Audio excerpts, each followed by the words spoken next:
Hey guys, welcome to the Brick Brethren channel. My name's Hunter, and today I'm going to be reviewing the Bad Batch LEGO Shuttle.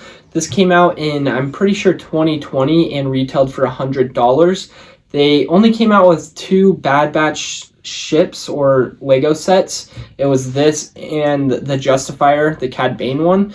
And so this one's a very highly sought after LEGO set since, they only made two sets for the awesome TV show of the Bad Batch, but I want to give you guys the opportunity to decide. Wow, I just shot that at you guys, but I want to give you guys the opportunity to decide if you think this Bad Batch shuttle is worth the hype and for how much people are paying outside of what it was going for retail. So let's get into the review.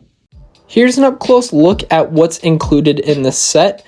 First off, let's go over tech speeder. There's nothing really crazy about this build. It's very similar to other speeders that have come out in other LEGO sets, but I'd have to say my favorite part is the green. It just makes it pop compared to Crosshair speeder. Crosshair speeder is really unique and I love the build of it, but it's just black and gray, but it still looks very stealth in my opinion. Now looking at the main build of this set, the Bad Batch Shuttle, I love everything about it. I love that LEGO includes some cool features where you can actually open up the cockpit. I think that's great just because you can place minifigs in there if you want to play with it. I also love that LEGO included the feature where you can adjust the wings of the shuttle instead of keeping it in the parked mode or landed mode. It looks so awesome in my opinion when you get those wings all the way down, where you can make it look as if it's in flight mode. When looking at the bottom of this ship, you won't notice anything unique. There are flick missiles, which is nice because if you want to play with it, you can actually flick those and they will go off on both sides. Just like the cockpit, you can actually open up the back of the ship, which is nice, and luckily you can place minifigs in that cockpit like I said earlier, but also on the back end. I love when LEGO includes this feature just because I think this is a great way to store your minifigs instead of accidentally misplacing them.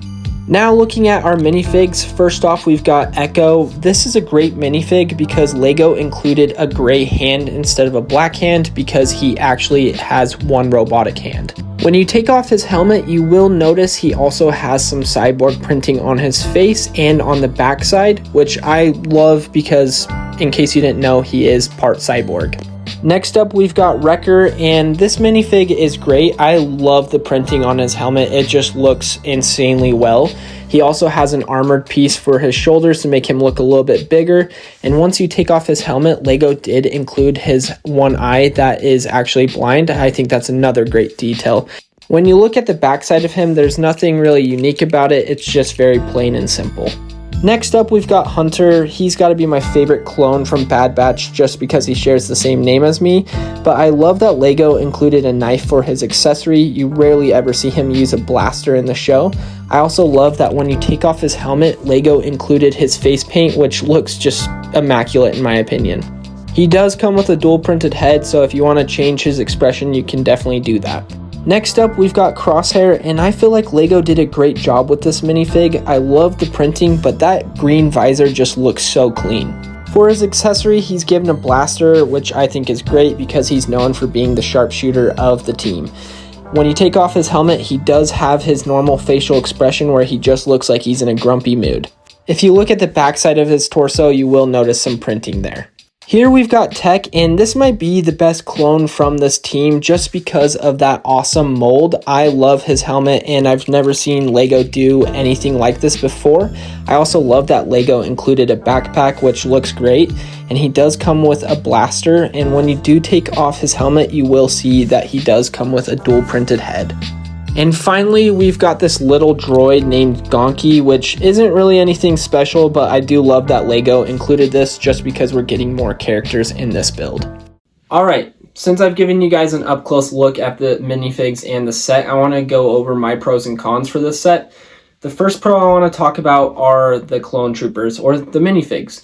Now, this set is really sought after not for the shuttle, but for the minifigs, and it's because they are just so insanely detailed, and the mold is so sick for tech. I mean, each of these minifigs, I think, go for around $20 to $40 each, and so if you do the math, that's more than what this shuttle is even worth. I think I've seen this shuttle go for like $40, $50 by itself, and the minifigs go for way more than what the shuttle's going for on the aftermarket. But I'd have to say my favorite clone trooper out of this Bad Batch is definitely Tech. Now, Tech has a cool mold. I love his helmet. It's super unique. One thing I do wish is you could move down his goggles. You can't. But still, I love the prints on his mold. I mean, and the backpack just adds to it. And overall, each of these clones is unique in their own ways. I also love that LEGO included some hair pieces for Hunter and Tech, since they're not, bald. Some of the clones are bald, like Crosshair and Echo and Wrecker.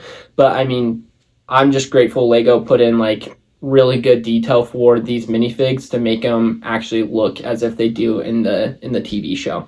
The second pro I want to talk about is what we're getting in this set. Now, I know we're getting 5 minifigs and then a little droid, but I mean, to make this set even more unique is we're getting 2 speeders and we're also getting a shuttle. I think what they were asking for at the time, $100 for all of this, that's a pro. Like, LEGO's definitely never going to do that again. Like, this type of set, if it were to come out today, would be going for probably at least $180 to $200. And you might be laughing, but that's what the prices are now. Like, the turbo tank, only 896 pieces, and like, it's tiny, and you're only getting a turbo tank and some minifigs. While with this, you're getting speeders, a shuttle, and 5 minifigs and a cool buildable droid. I mean, this set in general is all just a pro for what you would get this for at retail price when it came out. But I mean, going off of that pro, I mean, this whole set is just immaculate for everything that's included. The third pro I do want to talk about are the builds. So I would have to say the best build. I mean, I love the speeders. I think these are cool. I love the color of this green speeder. But the build of the shuttle is actually really great. I mean, I love that it has functionality where you can actually move the wings. You can also shoot these, I keep spacing them. It's not a stud shooter, but you know what I'm talking about. It's like the flick missiles. And then I also love that you can actually put some of the clones in the cockpit and in the back. I mean, it doesn't fit all of them in here, but still, I mean, it's nice that LEGO at least included, speeders to put the other 2 minifigs that wouldn't be able to fit in this, where you can actually at least place them on something like this so it doesn't feel as if they're, missing from action, I guess. But yeah, this build of the shuttle is just insane, and I also love the detail of it. And LEGO made it great for the playability for this if kids are interested in this set. Next up, I want to talk about the cons. And there's no cons I have for this set in general. I mean, I can't think of anything, but I can at least think of one thing which isn't associated with what we're given. It's the aftermarket. Now, the aftermarket has been crazy with this set because, like I said earlier, people just want the set pretty much for the minifigs, which the minifigs are probably one of the best parts of this. They are, in my opinion. But, I mean, can't forget about these cool, builds we've got. But the aftermarket has raised the price to like $200, $220 for the set used. I mean, I got this set for a killer deal, only $120, because I met some guy at Brick Slopes and he wanted to flip a coin. If I was right, it would have been $100 if I called the right thing on the coin. I think I called heads and I was wrong. It was tails. Tails never fails, okay, guys? But I ended up getting this for $120, and that's a steal for this. It's $20 more than retail, but like, I mean, you'll go on eBay, you'll go on Facebook Marketplace, Mercari. People are asking for like $200 for this, and it's ridiculous. And I wish the aftermarket didn't have leeway with, increasing prices that much, because this set isn't, in my opinion, worth $220. I mean, I love it, but I'm not going to pay $220 towards this, where I could, put $220 towards a bigger set. But I mean, for $120, I got it for a steal. So the con is the aftermarket. You're going to just have to kind of sift through all the garbage and try to find a steal, or try to, bargain with somebody and see if they can lower the price. But yeah, that's the only con I can think about. Now, if you were to ask me what am I going to rank this set out of 10, I'm going to rank it a solid 9. I mean, probably 9.5 actually. The minifigs are just, like, we're probably never going to get clone trooper, like named clone troopers in a minifig like this. I guess 5 named clone troopers again. Like like I said earlier, we are getting, you know, 1 named clone trooper in, you know, some sets, but like this, it came with 5 named clone troopers, and people love the named clone troopers because, you know, you honestly make great memories of them and look forward to seeing them in Clone Wars or whatever. But I mean, this is just, you know, a great set for the minifigs, but also the build itself is great. I mean, in all honesty, I do wish you could fit all the minifigs in this, but you know, it's not a UCS scaled set, which is totally fine.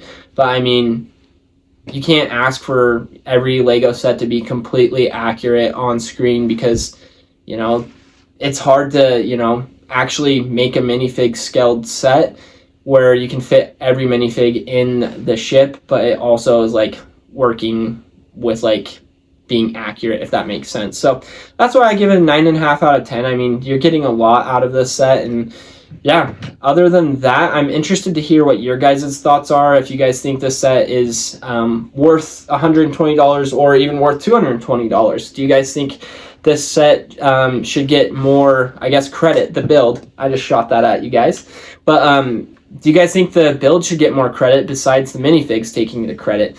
I'm curious to what you guys think, so comment down below. And then also, please subscribe. It means a lot to us. We just hit 10,000 subscribers, and we wouldn't be here if it wasn't for you guys. So thanks again, and please hit that subscribe button. And yeah, other than that, we will get some more reviews out soon, and you have a good rest of your day.